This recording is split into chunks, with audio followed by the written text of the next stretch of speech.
Okay, good evening to all. ఈ నెల 6వ తారీఖు మా దగ్గర ఒక కంప్లైంట్ ఇవ్వడానికి నాగులపాటి అన్నారం గ్రామం నుంచి ఒక వ్యక్తి వచ్చాడు.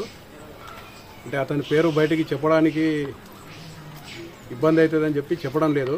అతను వచ్చి ఈ నాగులపాటి అన్నారం గ్రామ పంచాయతీ కార్యదర్శి, ఆ కార్యదర్శి దగ్గరికి వెళ్ళి ఎన్ఓసి గురించి, ఎన్ఓసి దేనికంటే ఒకటి బొగ్గుల బట్టి పెట్టడానికి ఎన్ఓసి కావాలి.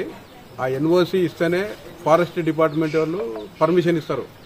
ఆ ఎన్ఓసి గురించి పంచాయతీ కార్యదర్శి సతీష్ గారి దగ్గరికి వస్తే అప్పుడు కార్యదర్శి గారు 15,000 డబ్బులు ఇస్తేనే ఎన్ఓసి ఇస్తా అని చెప్పి ఆయనకు చెప్పాడు. చెప్తే దానికి కంప్లైంట్ అన్ని డబ్బులు లేవు నా దగ్గర అని చెప్తే 8,000కు తగ్గించి కార్యదర్శి గారు 8,000 ఇవ్వండి, మీకు ఎన్ఓసి ఇస్తా అని చెప్పి చెప్పడం జరిగింది. అది చెప్పిన తర్వాత ఆ కంప్లైంట్ ఎవరు ఇచ్చారో ఆయన మా దగ్గరకు వచ్చి ఇట్లా కార్యదర్శి గారికి ఇవ్వాల్సిన డబ్బులు 8,000 నా దగ్గర లేవు, నాకు ఇవ్వడము ఇష్టం లేదు, కాబట్టి మీకు కంప్లైంట్ ఇస్తున్నామని చెప్పి మాకు కంప్లైంట్ ఇవ్వడం జరిగింది. ఆ కంప్లైంట్ను మేము వెరిఫై చేసి ఎవిడెన్స్ ఆడియో వీడియో కలెక్ట్ చేసి ఆ కార్యదర్శి గారు డిమాండ్ చేసిన లంచం అమౌంట్ 8,000 కరెక్టే అని తెలిసిన తర్వాత మేము పై ఆఫీసర్ల దగ్గర పర్మిషన్ తీసుకొని కేసు రిజిస్టర్ చేశాం. ఏసీబీ నల్గొండ రేంజ్ ఆఫీసులో కేసు రిజిస్టర్ చేశాము. రిజిస్టర్ చేసి ఈరోజు ఈ కార్యదర్శి గారి ఆఫీస్కి వచ్చి ఆయన్ని పట్టుకోవడం జరిగింది. పట్టుకొని ఈ గ్రామ ఈ సచివాలయంలో ఉన్న రికార్డ్స్ అన్ని వెరిఫై చేస్తున్నాము. తర్వాత ఎంప్లాయీస్ను మిగతా వాళ్ళ పై ఆఫీసర్ల స్టేట్మెంట్ కూడా రికార్డు చేస్తున్నాము.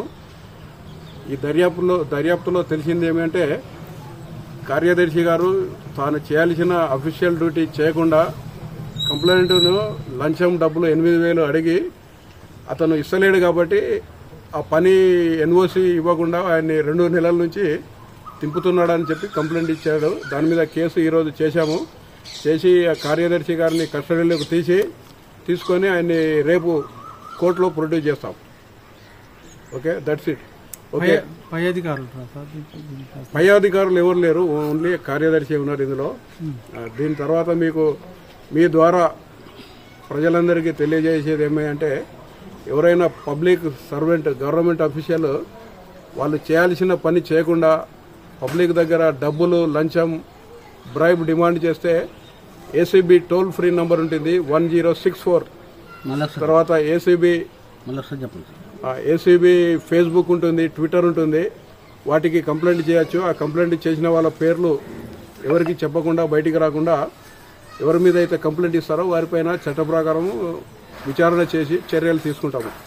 కాబట్టి ఆ టోల్ ఫ్రీ నంబర్ అనేది 106 వరకు ఏదైనా కంప్లైంట్ ఉంటే ఆ నంబర్కు మాట్లాడాలని రిక్వెస్ట్ చేస్తున్నాను. ఓకే, ఇంకా మీ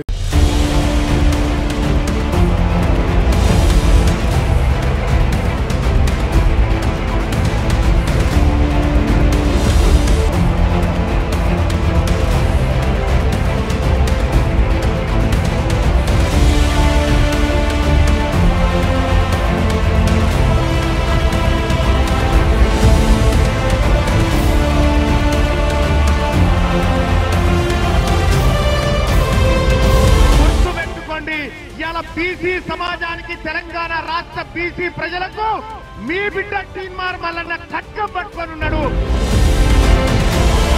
నిన్నటి దాకా ఒక లెక్క, ఇయాల్టి నుంచి ఇంకొక లెక్క.